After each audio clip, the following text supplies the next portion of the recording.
So now that we've mastered the color wheel, we've talked about changing the value and saturation of paint by using different colors from the color wheel, we're going to do a color matching activity. And to complete that, you're going to need your worksheet with your 2 columns with 4 rows. So you're going to put your color swatches and then you're going to match them over here. To find inspiration and sources for these small areas of color, you are going to need a magazine or something that you can cut those colors from. You're going to need tape or Mod Podge to secure them to your paper, and some scissors to cut them out. And of course, you're going to need your palette with your 3 primary colors of paint and your white, and you're going to want to mix a chromatic black. We're going to walk through the process of how to match a color. So I'm going to go mine some swatches from here. I'm going to pick 4, and then I'm going to talk about how to match them. So I have my hues selected. I went through magazines, and advertisements are really good for just getting big areas of color. And we're going to want to match these. And tip number 1 for matching is isolating the color. Now an easy way to do that is get a scrap of white or black paper, something that doesn't have a hue to it itself. It's either a neutral or just white or black. And you're going to want to poke a hole in it. So I'm just going to take my pen and I'm just going to shove a hole in it. What we're trying to do is create a window to look at the color in isolation. So color's relative, it's influenced by what's around it. And whenever we can isolate that and only see that color through a window, we're going to see it more clearly. That also allows us some space to test the color around it. So for this, I'm going to start with my first color. I've taped it down. Hopefully you have 4, and you're going to start to match it. So you isolate the color. You're going to create a hole and just look at it alone, not with any of the environment around it. So I'm looking at that color. Okay, and the first question I have is I'm going to look at my color wheel, and I'm going to go, which of these 12 hues, my primary, secondary, and tertiary, is this most like? And when I look at this color, it looks like a yellow-green. It's very light. It's a light yellow-green. So that's going to be what I want to do. I want to go to my palette with a clean brush and our mixture for yellow-green. By looking at the color wheel, I know that it is mostly yellow with a little bit of blue to make the green. So I'm going to take some yellow and put a little swatch over here, making sure my brush is clean to not contaminate it.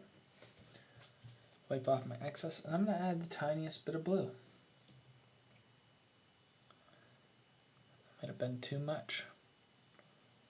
So maybe I'll make a new pile and I'll start. I'm just going to try to get a very light yellow-green.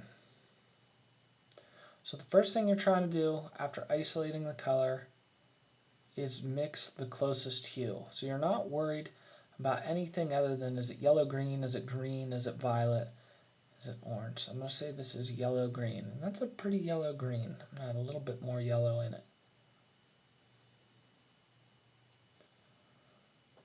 So I've got my yellow-green. Good and mixed up. But if I put that next to it, I can tell that my yellow-green is darker than the color that I'm trying to mix. So what I need to do now is I need to change the value. So I start with number 1 is the hue. Number 2 is the value. So I'm going to try to lighten the value. I'm looking at this, and is my value lighter or darker than the color I've mixed? And as I look at this, I can tell that my value, the paint that I created, is darker, so I need to lighten it up. So I'm going to do that using the techniques we learned from the value scale. I'm going to add some white to it. Actually, I'm going to add my color to the white. It's going to go quicker that way. I'm going to lighten it up. I feel like that made a world of difference. And you can start with just making a natural tint of this color and see where that's at. So I'd say my value is pretty close. I'm going to bring you in closer to look at this. If you're looking at my green, my value is pretty close, but this might actually be a little darker.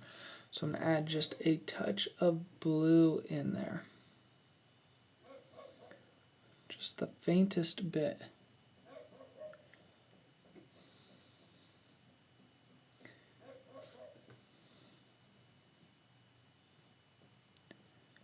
That's getting pretty close. So I'm just trying to match the value, lighter or darker. And I'm painting that, and the closer I paint to that hole, the more I can see. Now, I think I went a little too dark, so I'm going to lighten, but this time I'm going to use yellow. Try to bring some of that green back into it. I'm just making small adjustments. So you're going to get your hue, you're going to get your value, and then the third thing you're going to do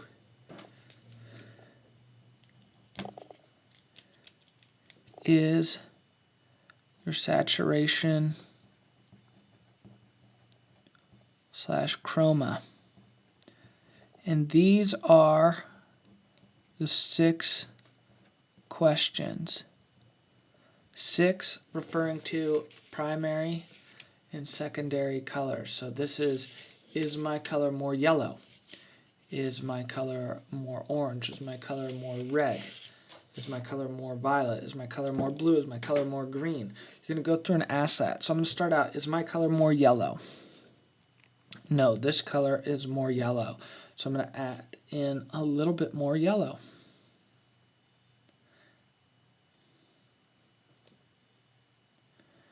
Is my color more orange? No, that one's a little bit more orange, so I can add in a little bit more yellow. If it's more that color, you're going to add in more of that color. Is my color more... Now my color is more yellow, so this is where you want to go to the opposite. Is my color more red? No, that color is more red. So I'm going to try to neutralize it. I'm going to add in a little bit of red. Sometimes I'll paint off the side and then mix in. Just trying to take it down a little bit. This is neutralizing my color. Is my color more purple? No, it's more purple, so I need to add a little bit of blue into that red. So that opposite of that yellow. So I've got the value, now I'm just going through and I'm slightly changing it. Just checking it. Now my color's getting a little more dark, so I'm going to add some more white in. So I'm going through and I'm trying to nail this down by getting the hue, the value, and then those micro adjustments using our 6 colors, our primaries and our secondaries. And I think that's pretty darn close there. I got to a place where if I paint on top of it, I'm still a little dark.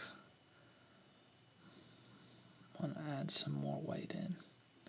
So you're going to go through that process and you're going to do your best to match that color. Now if you tape over the color, the nice thing about that is you can paint on it and then wipe it off.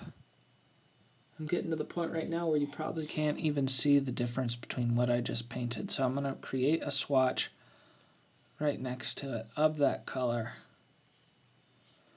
And that is the color matched. So you're going to repeat this process going through hue, value, and then adjusting the chroma with your 6 questions for each of your 4 colors. And I suggest having a piece of scrap paper that you can poke a hole in to look at your color.